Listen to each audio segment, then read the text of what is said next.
Hey, my name's Jared. I'm an occupational therapist and a lymphedema therapist. I was given this product to review and I haven't unboxed it yet, and we're gonna go through the process now.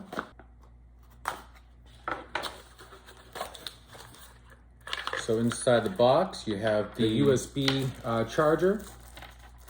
So now the nice thing about this is that it's a 4-in-1 USB charging cable. The worst thing out there is when my devices die. You see on here, there's a USB-C, 2 USB-As, and fourth is on the other end of the cord here. This can be used on a variety of vehicles. You can use it in a car, SUV, truck. It does have a rapid charge or a fast charge. You can charge any device with this that has a USB-C or the USB-A. It can charge my iPad, my iPhone, smartwatch, and laptop all at once. So when I'm mobile now, if one's dying, I can charge it on the road and then be ready to go to my next client or patient. It also comes with a long cable as well. This stretches out to about 5 feet, so great for road trips. So I've used this device for 2 days now and I really like it a lot. I also like how it lights up. The one thing I will note is that while I'm using my MacBook Air, when the lid is open, it shows that it's not charging. However, it actually is when the lid is shut. Once again, I was given this product to review. I like it a lot and I would definitely purchase this myself and I would recommend it to others.